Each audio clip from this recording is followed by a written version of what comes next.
नमस्कार दोस्तों। आज हम जानेंगे उत्तर प्रदेश के सभी 75 जिलों की ताज़ा, बड़ी और अहम खबरें।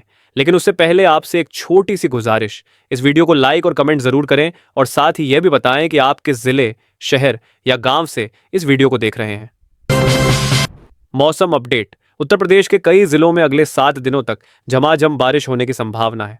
मौसम विभाग के मुताबिक 23 जुलाई से 28 जुलाई तक प्रदेश के अधिकांश हिस्सों में अच्छी बारिश के आसार हैं। स्थानों पर गरज चमक के साथ बौछारें भी तेज हो सकती हैं।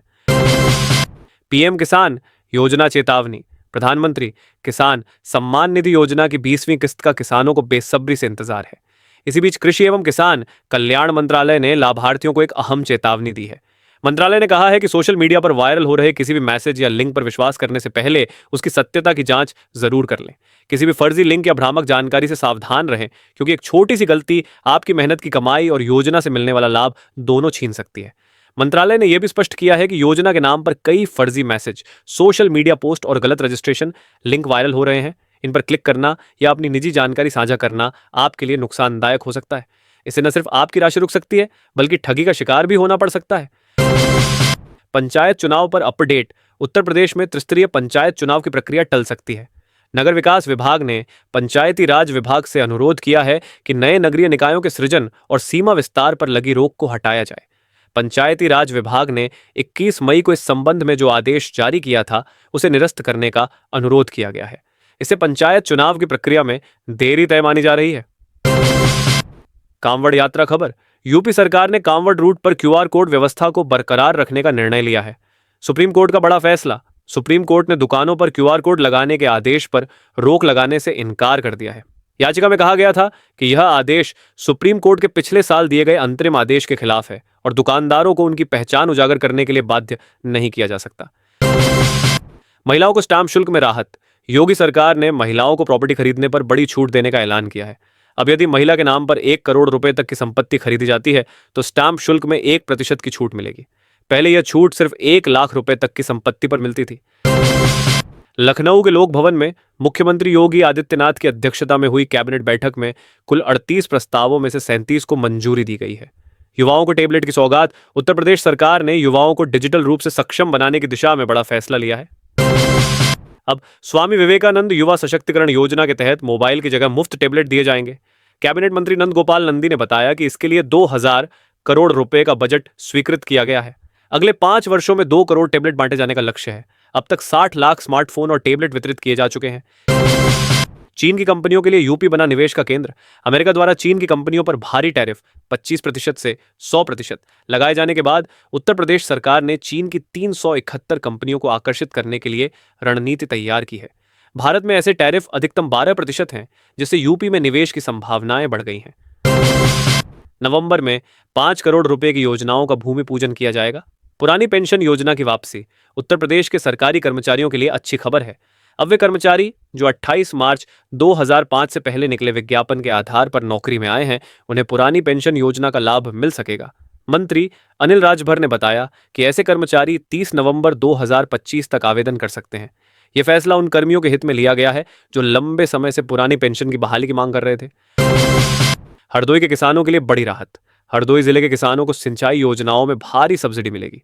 ड्रिप और स्प्रिंकलर सिंचाई पर सरकार 75% से लेकर 90% तक का अनुदान देगी। लघु और सीमांत किसानों को अधिकतम 90% सब्सिडी दी जाएगी। इसके लिए उद्यान विभाग की वेबसाइट पर ऑनलाइन आवेदन करना होगा। किसानों के लिए जरूरी दस्तावेज और योजनाएं। ड्रॉप मोर क्रॉप योजना के तहत किसानों को इकाई लागत का 80% अनुदान दिया जा रहा है। इसके लिए आधार कार्ड, खतौनी और बैंक पासबुक जैसे दस्तावेज अनिवार्य हैं। इसके अलावा उत्तर प्रदेश सरकार जल्द ही 1 लाख किसानों को आधुनिक खेती, मत्स्य पालन और प्रसंस्करण तकनीकों में प्रशिक्षण देगी, ताकि वे अपनी आमदनी बढ़ा सकें।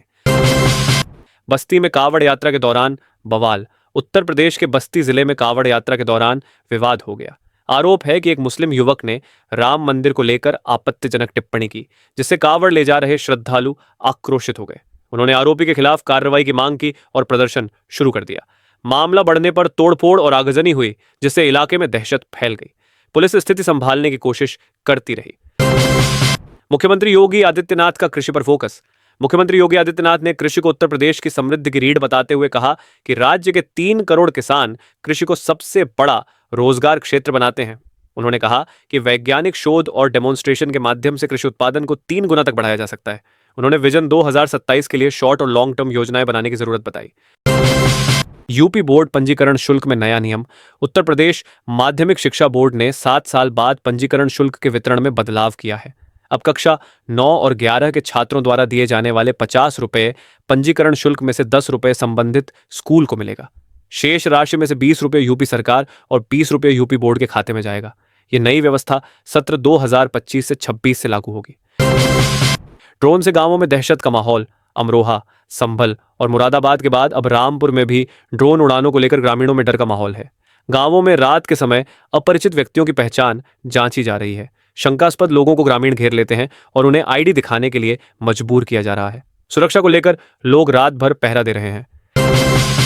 दाखिल खारिज प्रक्रिया में बड़ा बदलाव। उत्तर प्रदेश सरकार ने जमीन की दाखिल खारिज प्रक्रिया को तेज करने के लिए बड़ा फैसला लिया है। अब गैर विवादित मामलों में 45 दिनों के भीतर नामांतरण की प्रक्रिया पूरी करनी होगी। इस प्रक्रिया में देरी होने पर संबंधित जिलाधिकारी, डीएम और कमिश्नर को जिम्मेदार ठहराया जाएगा। यह बदलाव राजस्व संहिता की नई व्यवस्था के तहत किया गया है। उत्तर प्रदेश में 121 नए पॉलिटेक्निक कॉलेज। मुख्यमंत्री योगी आदित्यनाथ की अध्यक्षता में हुई कैबिनेट बैठक में प्रदेश में 121 नए पॉलिटेक्निक कॉलेजों के निर्माण को मंजूरी दी गई है। कैबिनेट मंत्री अनिल राजभर ने बताया कि कुल 38 प्रस्तावों में से 37 को मंजूरी मिली है, जबकि एक प्रस्ताव अगली बैठक में पेश किया जाएगा। कांवड़ यात्रा में हिंसा फैलाने की साजिश नाकाम। मुजफ्फरनगर पुलिस ने कांवड़ यात्रा के दौरान सांप्रदायिक तनाव फैलाने की बड़ी साजिश को नाकाम करते हुए 3 युवकों को गिरफ्तार किया है। ये आरोपी पाकिस्तान में हुए एक पुराने खून खराबे के वीडियो और ऑडियो को मुरादाबाद का बताकर 5 व्हाट्सएप ग्रुप्स में वायरल कर माहौल बिगाड़ने की कोशिश कर रहे थे। पुलिस को संदेह है कि यह वीडियो पाकिस्तानी हैंडल से भेजा गया था। जांच में यह भी देखा जा रहा है कि कहीं यह लोन वुल्फ आतंक का हिस्सा तो नहीं है। एटीएस भी आरोपियों से पूछताछ कर रही है। सरकारी स्कूलों को बचाने की लड़ाई में आम आदमी पार्टी सक्रिय। उत्तर प्रदेश में सरकारी स्कूलों की स्थिति को लेकर आम आदमी पार्टी ने अपनी आवाज तेज कर दी है। राज्यसभा में पार्टी सांसद संजय सिंह ने इस मुद्दे पर चर्चा की मांग की। उन्होंने बताया कि यूपी में अब तक 10,800 से अधिक प्राथमिक विद्यालयों का विलय हो चुका है और करीब 25,000 स्कूल पूरी तरह बंद कर दिए गए हैं। साथ ही 5,000 और विद्यालयों को बंद करने के आदेश जारी किए जा चुके हैं। उन्होंने आरोप लगाया कि इससे ग्रामीण, दलित, आदिवासी और पिछड़े समुदायों के बच्चों को शिक्षा से दूर किया जा रहा है। किसानों को मिलेगा सोलर पंप पर भारी अनुदान। योगी सरकार किसानों के लिए बड़ी राहत लेकर आई है। प्रदेश सरकार सोलर पंप पर लघु और सीमांत किसानों को 90% तक की सब्सिडी देने जा रही है। यानी किसानों को केवल 10% लागत देनी होगी, वहीं बड़े किसानों को 20% कीमत चुकानी पड़ेगी। योजना का प्रस्ताव तैयार कर लिया गया है और जल्द ही इसे अंतिम स्वीकृति के लिए भेजा जाएगा। यह योजना पंचायत चुनाव के दृष्टिकोण से भी अहम मानी जा रही है। गरीबों को हर माह 1,000 रुपये की सहायता। केंद्र सरकार ने आर्थिक रूप से कमजोर और राशन कार्ड धारक परिवारों के लिए नई राहत योजना की घोषणा की है। राशन कार्ड योजना 2025 के तहत ऐसे परिवारों को हर महीने 1,000 रुपये की आर्थिक सहायता सीधे उनके बैंक खातों में दी जाएगी। यह योजना करोड़ों गरीब और मध्यवर्गीय परिवारों को आर्थिक संबल प्रदान करेगी। प्रधानमंत्री फसल बीमा योजना अंतिम तिथि 31 जुलाई। किसानों को प्राकृतिक आपदाओं से होने वाले नुकसान से बचाने के लिए प्रधानमंत्री फसल बीमा योजना के तहत खरीफ फसलों का बीमा कराया जा सकता है। इसमें धान, मक्का, कपास, बाजरा जैसी फसलें शामिल हैं। आवेदन की अंतिम तिथि 31 जुलाई तय की गई है। किसान कम प्रीमियम पर अपनी फसलें बीमा करा सकते हैं और नुकसान होने की स्थिति में मुआवजा पा सकते हैं। आईटीआर फाइल करने की अंतिम तिथि 15 सितंबर 2025। हर साल की तरह इस बार भी सरकार ने आयकर रिटर्न आईटीआर फाइल करने के लिए समय निर्धारित किया है। यदि आप नौकरी पेशा, फ्रीलांसर या व्यवसायी हैं तो आपके लिए आईटीआर फाइल करना जरूरी है। इस बार आम करदाताओं के लिए आखिरी तारीख 15 सितंबर 2025 तय की गई है। अगर आप ये सोचकर देरी कर रहे हैं कि अभी बहुत समय है तो बाद में पछताना पड़ सकता है। साथ ही यदि आपने 31 जुलाई तक बकाया टैक्स नहीं चुकाया तो उस पर हर महीने 1% ब्याज लगेगा। वाराणसी में 42 साल बाद मंदिर गुरुद्वारा विवाद समाप्त। मुख्यमंत्री योगी आदित्यनाथ की पहल पर वाराणसी में पिछले 42 वर्षों से चला आ रहा गुरुद्वारे और हनुमान मंदिर का विवाद समाप्त हो गया है। अब बंद पड़े दरवाजे खुल गए हैं और एक और गुरबाणी तो दूसरी ओर हनुमान चालीसा की आवाज गूंजेगी। 8वां वेतन आयोग 1 जनवरी 2026 से होगा लागू। केंद्रीय कर्मचारियों और पेंशनर्स के लिए बड़ी खबर सामने आई है। सरकार ने घोषणा की है कि 8वां वेतन आयोग 8 पे कमीशन 1 जनवरी से लागू होगा, 2026 से लागू होगा। वित्त मंत्रालय ने आयोग के गठन को लेकर प्रारंभिक चर्चाएं शुरू कर दी हैं। यह जानकारी लोकसभा में मानसून सत्र के दौरान वित्त मंत्री पंकज चौधरी ने एक लिखित उत्तर में दी। चित्रकूट लिंक एक्सप्रेसवे 545 दिन में होगा तैयार। बुंदेलखंड एक्सप्रेसवे को चित्रकूट से जोड़ने के लिए बांदा से चित्रकूट तक 15.17 किलोमीटर लंबा 4 लेन लिंक एक्सप्रेसवे बनाया जाएगा। इस परियोजना पर 939.67 करोड़ रुपए की लागत आएगी और यह 545 दिनों में पूरा किया जाएगा। पीएम किसान योजना को लेकर चेतावनी। केंद्र सरकार ने किसानों को आगाह किया है कि वे पीएम किसान योजना की किस्त जांचने के लिए किसी फर्जी लिंक पर क्लिक न करें। कृषि मंत्रालय ने बताया कि ठग व्हाट्सएप और एसएमएस के माध्यम से झूठे मैसेज भेजकर किसानों को धोखा देने की कोशिश कर रहे हैं। ये ठग अक्सर आधार नंबर, बैंक डिटेल्स या ओटीपी मांगते हैं। कई बार लिंक भेजकर उसे खोलने और ओटीपी दर्ज करने को कहा जाता है, जिससे आपके बैंक खाते से पैसे चोरी हो सकते हैं। सरकार ने राशन कार्ड और गैस सिलेंडर योजनाओं में पारदर्शिता लाने और भ्रष्टाचार रोकने के लिए 4 महत्वपूर्ण नियमों को 25 जुलाई से लागू करने का फैसला लिया है। अब गैस सिलेंडर की सब्सिडी केवल उन्हीं लाभार्थियों को मिलेगी जिनका बैंक खाता आधार से लिंक है और जो पात्रता की सभी शर्तें पूरी करते हैं। गैस सिलेंडर की बुकिंग और डिलीवरी अब डिजिटल ट्रैकिंग पर आधारित होगी। पूरी प्रक्रिया अब डिजिटल और ट्रैक योग्य होगी, जिससे पारदर्शिता और जवाबदेही सुनिश्चित की जा सकेगी। रक्षाबंधन से पहले महिलाओं को योगी सरकार का बड़ा तोहफा। उत्तर प्रदेश सरकार ने रक्षाबंधन से पहले महिलाओं के हित में एक बड़ा फैसला लिया है। कैबिनेट मंत्री अनिल राजभर ने जानकारी दी कि कैबिनेट की बैठक में प्रस्तुत 38 प्रस्तावों में से 37 को मंजूरी दे दी गई है। स्टैंप और पंजीयन विभाग के प्रस्ताव के तहत अब प्रदेश में महिलाओं के नाम पर जमीन की रजिस्ट्री कराने पर 1% स्टैंप शुल्क की छूट मिलेगी। यह सुविधा ग्रामीण और शहरी दोनों क्षेत्रों में लागू होगी। धर्मांतरण रैकेट एटीएस की बड़ी कार्रवाई। उत्तर प्रदेश में अवैध धर्मांतरण का मास्टरमाइंड झांगुर बाबा युवाओं का ब्रेन वॉश करने के लिए कई तरीके अपनाता था।